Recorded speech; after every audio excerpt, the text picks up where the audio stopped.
Ito ang kwento ng isang paglalakbay patungo sa isang lugar na halos hindi na naririnig ng makabagong mundo.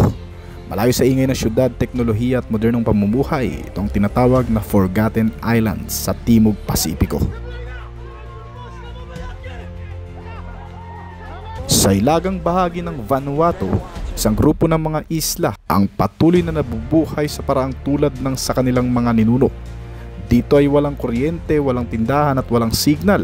Isang mundong tilang nakalimutan na ng panahon. Isang nakamamanghang kwento na naman ang tatalakay natin na kung saan isang YouTuber o vlogger ang nagpunta umano sa lugar na ito para makisalamuha sa kanilang mga tradisyon, pamumuhay, kung ano-ano pa mang gawain sa loob ng isla. Ang vlogger na ito ay si Brady Moss, isang kilalang YouTuber mula sa Australia at tagapagtatag ng YBS Young Bloods, ay naglakbay papunta sa islang tinatawag na Quechua.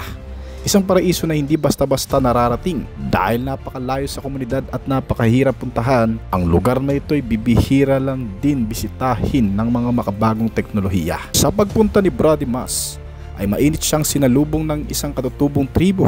Suot nila ang mga tradisyonal na kasuotan mula sa mga dahon at likas na materyales. Isang sayaw ng pagtanggap at mga hiyawan ang kanilang inalay, tanda ng kanilang bukas palad na pagtanggap sa bisitang ito. Sa islang ito, nakilala rin ni Brady si Brett, isang puting lalaki na naninirahan sa Quechua, at ayon sa kanya, ang kanyang lolo ay pinayagang manatili doon matapos ang digmaan. Si Brett ay nabubuhay ngayon kasama ang mga katutubo, namumuhay, nakikipagpalitan at nakikibahagi sa kanilang kultura. Para sa magandang pagsasalarawan, ang isla ng Quechua ay isang paalala na kung gaano kaganda at kasimple ang buhay kapag ito'y malapit sa kalikasan. Isang lugar na kung saan ang bawat araw ay umiikot lang sa mga kalikasan na bigay ng mundo.